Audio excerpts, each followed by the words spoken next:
I'm just going to go straight into it. Jesus meets, I call it Zacchaeus, but I've just heard Chris call it Zacchaeus a lot of times. So I feel like he's way up there in terms of theology. So I'll say Zacchaeus. Or should we just shorten the name to Zach? Yeah, let's go with Zach. We're confronted immediately with two questions when we look at the text. Or maybe I'll speak for myself. I'm confronted with two questions when I look at the text that we've just read. First question is, who is Zacchaeus? And the second question is, why is he trying to see Jesus? Why is he looking to see Jesus? First question, who is Zacchaeus or who is Zach? And then why is he trying to see Jesus? Well, there's four things that the text tells us about Zacchaeus. First thing, he is a chief tax collector. He is also wealthy. The third thing is he wanted to see Jesus really badly. And then the last bit is, as you've just seen here, he was a short man, little man. So those four things we know about Zacchaeus, that he was a chief tax collector, he was very wealthy, he wanted to see Jesus very desperately, and then he was a little man. Second question that we're confronted with is, why did he want to see Jesus so badly? Well, before we go into that second question, let's first go back to the first question, which is, who is Zacchaeus? And you could sit there and think, well, Zacchaeus is that guy. And that guy looks nothing like my life. I am not Zacchaeus. I am far from Zacchaeus. First of all, I'm not wealthy. I'm about 6'3". Someone is thinking that. Charlie probably is thinking I'm 6'3". And so I'm not Zacchaeus. I'm far from him. I'm also, not desperately trying to climb a sycamore tree to see Jesus. I think I'm not Zacchaeus. But is that really true? I think all of us here have something in our lives that we're short of. Whether it's the fullness of peace, fullness of joy, the fullness of meaning, of purpose. We're all short of one thing. If we're going to be honest, all of us sat here are Zacchaeus. So this story automatically moves from it's about Zacchaeus to it could be about me as well. So you might not be 4'2", but you're short of something. There has to be something that we're all short of. And then that story just moves into the second question, which is, why was he looking for Jesus? I think he was desperately looking for Jesus because he wanted to fill up the void. Now, he was short of something, and he knew that if I could see Jesus, then this thing I'm short of will no longer be a deficiency, but it will be an open door to my salvation. But here's the twist in the story. Jesus was looking for him more than he was looking for Jesus. I love how the text starts with Jesus was going through Jericho. It doesn't tell us where he was going. It just says he was passing through Jericho. And then I ask myself, was he just wandering about in Jericho? This man, Jesus, according to the theology that we hold, is fully God and fully man. That means he knew all things. So if we go by that theory, Jesus knew Zacchaeus was going to be right there on that tree. It was not a surprise to him. So was Zacchaeus really looking for Jesus, or was it the other way around? Was Jesus looking for Zacchaeus? And I wonder if there's anyone who's walked into this building today thinking, well, I'm just going to get a piece of church today. I'm just going to, come back to church for a few, weeks. I've been far away from Jesus. I'm just going to go meet Jesus. I'm looking for Jesus. I'm trying to get Jesus. And I'm saying to you this morning that it's the other way around. You're here because he has been looking for you. I love that the topic says, Jesus meets Zacchaeus, not Zacchaeus meets Jesus. Jesus was looking for him. And so that answers Two of our very, very, very important questions. And then those two questions having been answered leads me to three thoughts. And it's so prophetic because I didn't have this conversation with Chris, but he's come up with a whole drama about a tree. And I think that's the Lord putting things together, because I didn't have a conversation with Chris about what my sermon would look like, whether it was going to be about Jesus, Zacchaeus, or the tree, or everything. But I've narrowed down the sermon to three questions. Three questions about the tree. Now, Zacchaeus obviously in the text had to climb a tree because he was short so he could see Jesus. Now we understand that Zacchaeus was short, and the metaphorical meaning of that could be, as I've just explained, some sort of deficiency, whether in our spiritual, emotional, mental, psychological, whatever, relational space. We're short of something. We're short of joy, peace. We're short of contentment. We're short of satisfaction. We're short of something. And so we all climb a tree every now and again. Every now and again we climb a tree because we want to fill the void. And this was what Zach was doing. He was climbing a tree to fill the void. If I was talking to a younger crowd, I'd probably say something along the lines of, you don't feel like you fit in, so you're trying to do so much so you could fit in. But this is a slightly younger crowd, so I wouldn't use that analogy.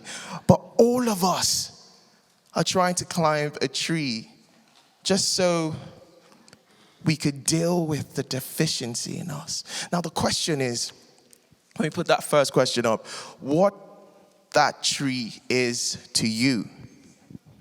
What is that tree to you? What is that thing that you hold on to almost so you don't have to hold on to Jesus? What is the thing that you escape to that ends up enslaving you? Is it in your mind? What's the tree? For some people, it's culture. For some people, it's achievement. For some people, it's self-righteousness. For some people, it's pride. For some people, it's their academic intellect. For some others, it might even be their families. And all these things aren't bad things in themselves. Because I've just gotten married, you see. I can't wait to have a family and give them my whole life. But when whatever you cling to for your definition of meaning and purpose is not Jesus Christ, you soon slowly start to find out that whatever you've clung to starts to redefine you. The more that you consume anything, it ends up consuming you. I love it when we talk about the Bible, people say, the more you read the Bible, it starts to read you. And the more you open up to the scriptures open you up. Whatever you consume inevitably ends up consuming you. So what is that tree? What is that tree in your life? Just like Zach. He climbed a tree because he thought, well, I could find my way to define meaning and purpose. I could get there. So I'm going to climb this tree of fill in the blank. And the second question is what that tree tells us about culture. And a lot of us would be very honest because this is a very honest church. Yeah? Yeah? A lot of us will be very honest to say we're all in some way searching for meaning. And some of you sit here and think, well, I've found meaning, Charles. My meaning is in the Lord Jesus Christ. Well, hallelujah. But the beautiful thing about meaning is when you found meaning, you start to explore it. So you don't just find meaning and be like, oh yeah, I found meaning, that's it, what's next? No, you find meaning and then start to explore what meaning is. So there's two groups of people who haven't found meaning of what life is, and there's those who have found meaning and are now exploring meaning. So why have I said what I said? I've basically tried to bring everyone into this next point. We're all searching for meaning, for purpose. And we found it, some of us, but we're still exploring it. So what does culture say about that tree? Or what does that tree say about culture? What that tree says about culture is that I feel like more than any time in the history of mankind, we are in an age with an abundance of information and a deficit of truth. You see, information and truth are worlds apart. So we have so much information all around us. Go on the internet, you can find whatever you want. And I say that again, whatever you want. We are in an age of an abundance of information and a deficit of truth. And that births something. What that has birthed is, it's a big word, but it's a popular word. It's a postmodern culture, which leads to many truths. Many truths. So we're sat here, and there are many truths. And the bane of a postmodern culture is there's no such thing as an absolute truth. There's no such thing as an absolute truth. But Jesus Christ comes and he challenges that very crux of that culture. He says, I am the way, the truth, and the life. You don't know how controversial that statement might have been to a Greek philosopher in that time. They would think he was losing his mind because there's no such thing as an absolute truth. We all have our different kinds of truth. And I wonder if we've come back to such an age. And Jesus is standing not against culture, but speaking into culture and saying, I am the truth, the way, and the life. And so if culture tells us that tree that Zacchaeus had to climb on, if culture tells us that tree is the lack or the absence of an absolute truth, we challenge culture. We say no. Jesus is the way, the truth, and the life. And the last bit of my whole sermon, which I feel the whole sermon hinges on. So if you're one of those people who listen to sermons and you're like, Charles, bring it together. This is the point that brings it together. What tree does God recognize? Now, we've tried to break down what a tree could be. We've tried every figurative tactic or metaphorical approach to what a tree is, and we've done that. But what tree does God recognize? Now, we find the answer to this question in the text. Jesus walks up to Zacchaeus and says, come down from that tree. Tonight, I must stay at your house. I've read this verse all my life, and this has flown over my head every time. I've known it since I was a kid. We've done dramas about it. We've acted plays about it. We love the story of Zach, little old Zach. But I'll repeat what I said. I'm getting excited. I might do a dance. Jesus says to Zacchaeus, come down from that tree.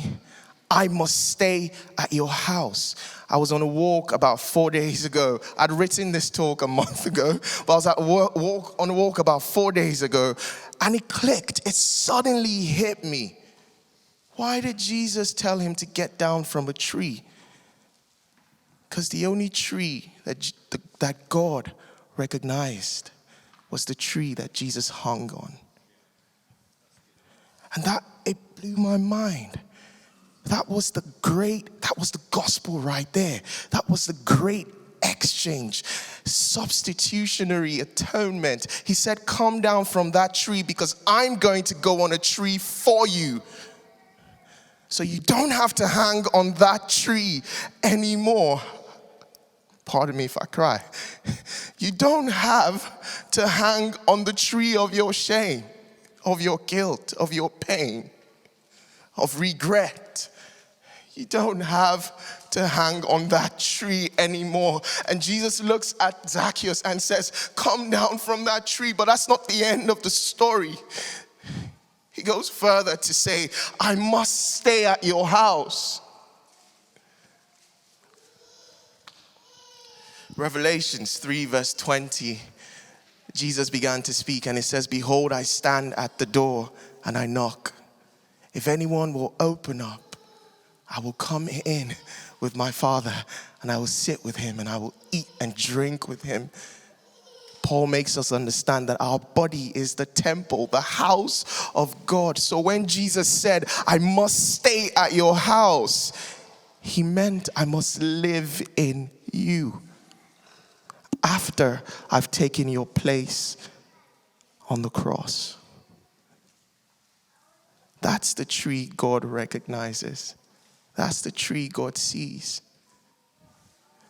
If there's anyone sat here who's thinking, is it time for me to get down from my tree of pride, shame, guilt, fear? Jesus is standing, staring up at you on that tree and is saying, let go. I'm going to go on a tree for your sake. And that's not the end of the story. I will be at your house tonight. Should we stand?